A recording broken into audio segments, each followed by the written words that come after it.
Well, in this video, we are going to study about hydraulic lift, which is the application of the Pascal law for transmission of fluid pressure. uh, इसकी हम statement को एक बार फिर से दोहराने की कोशिश करते हैं। ये कहती है कि whenever external pressure is applied, जब आप एक्सटर्नल प्रेशर लगाते हैं on any part of the fluid contained in a vessel, vessel में भरे हुए फ्लूइड के ऊपर आप जब कभी प्रेशर लगाते हैं तो ये प्रेशर क्या करता है, ये ट्रांसमिट करता है, एक एंड से दूसरे एंड तक जाता है बिना ख़त्म हुए and equally in all direction, और सभी डायरेक्शन में बराबर डिस्ट्रीब्यूट होता है। तो ये जो हाइड्रोलिक लिफ्ट की जो प्रॉब्लम है बहुत इंटरेस्टिंग प्रॉब्लम है, इसका एप्लीकेशन बहुत अच्छी है। हाइड्रोलिक का मतलब हमने पिछले वीडियो में भी एक्सप्लेन किया था। हाइड्रोलिक मीन्स इस मशीन में आप या तो फ्लूइड वाटर का इस्तेमाल करते हैं, ऑयल हो सकता है या कोई और फ्लूइड हो सकता है। तो इसको हम क्या करते हैं, भर देते हैं। इसमें ये जो डिवाइस है फिगर नंबर 10.6 जो एनसीईआरटी का है, इसको हमने यहाँ लगाया हुआ है। आप इसमें ये देखते हैं कि in this devices the fluids are use for transmitting the pressure. ऐसे डिवाइसेस में हाइड्रोलिक चाहे ब्रेक्स हो चाहे हाइड्रोलिक लिफ्ट हो, इन डिवाइसेस में हम क्या करते हैं, फ्लूइड का इस्तेमाल करते हैं प्रेशर को एक एंड से दूसरे एंड तक ट्रांसमिट करने के लिए। तो इस फिगर में आप देख सकते हैं ये है हाइड्रोलिक लिफ्ट। इसका देखिए इस एंड के ऊपर हम यदि अपना ध्यान दें तो ये एक क्रॉस सेक्शनल एरिया है जहां फोर्स आप F1 लगा रहे हैं, ये एक्सटर्नल फोर्स है। इस फोर्स से इस क्रॉस सेक्शन एरिया के ऊपर आप एक प्रेशर जनरेट कर रहे हैं। This cross section area is small and यहाँ इस एंड पर एक दूसरा पिस्टन है जिसमें क्रॉस सेक्शन एरिया लार्ज है। हमें कह सकते हैं कि जो A2 is very much greater than A1, right. और इसके ऊपर एक प्लेटफॉर्म लगा रखा बनाया है और उसके ऊपर एक कार को रखा हुआ है जिसको आप लिफ्ट करेंगे इस हाइड्रोलिक लिफ्ट की हेल्प से। ना हमने ये डिस्कस करना है कि सब चीज़ होती कैसे है। देखिए आप इस एंड के ऊपर जहाँ क्रॉस सेक्शन एरिया A1 है वहाँ प्रेशर कितना आएगा, P इज़ इक्वल टू, हम पहले P1 कह देते हैं। इस एंड के ऊपर जो प्रेशर होगा that is F1 upon A1, इसको हम इक्वेशन नंबर 1 मार्क करते हैं।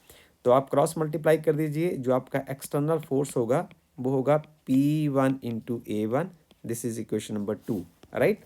अब ये जो प्रेशर है, ये प्रेशर P1 जो है इस फ्लूइड के through according to Pascal law बिना ख़त्म हुए सभी डायरेक्शन में बराबर डिस्ट्रीब्यूट होगा। इसका मतलब जब वो इस एंड के ऊपर पहुंचेगा तो यदि हम उसको पहले लिख दें कि ये प्रेशर P2 होगा और this is F2 upon A2, इसको हम इक्वेशन नंबर 3 लिखें। और ये जो फोर्स जनरेट करेगा, जो कार उठाने में हेल्प करेगा, this is P2 into A2, equation number 4। But according to Pascal law, अब हम पास्कल लॉ का इस्तेमाल करेंगे। पास्कल लॉ साफ साफ कहता है कि यदि आप यहाँ कोई प्रेशर जनरेट करेंगे तो दूसरे क्रॉस सेक्शन एरिया के ऊपर सेम प्रेशर ट्रांसफ़र हो जाएगा। यही पास्कल लॉ है। तो इसका मतलब हम ये साफ कह सकते हैं according to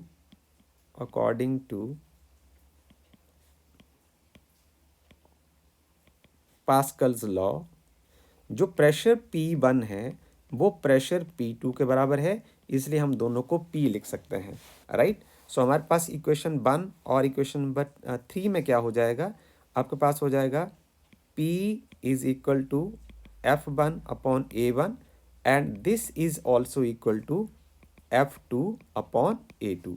now what is this F2? ये F2 वो फोर्स है which is acting in the upward direction, ये ऊपर की ओर काम कर रहा है। And this is equal to now P into A2, ये P इंटू A2 है और यही प्लेटफॉर्म पर रखी कार को ऊपर को उठा देगा। अब आप देखिए आप यहाँ से कैलकुलेट कर लीजिए कि F2 कितना होगा। जो F2 होगा from this equation now, F2 is equal to A2 upon A1 into F1 हो जाएगा। Mark this as equation number 5. Here A2 upon A1 is called mechanical advantage. This is called mechanical advantage. अब आप देखिए A2 is very much greater than A1। ये जो multiplying factor है इसका मतलब ये एक से बहुत बड़ा होगा। This means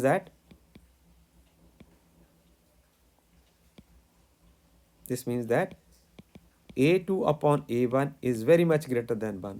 And if A2 upon A1 is very much greater than 1, this means that F2 is very much greater than F1. This force is very large. So इस तरीके से आप एक इतनी बड़ी कार को उठा सकते हैं. So this is the practical application of Pascal law for transmission of fluid pressure, and this machine is named as hydraulic lift. I hope that you have enjoyed it a lot. Thank you very much.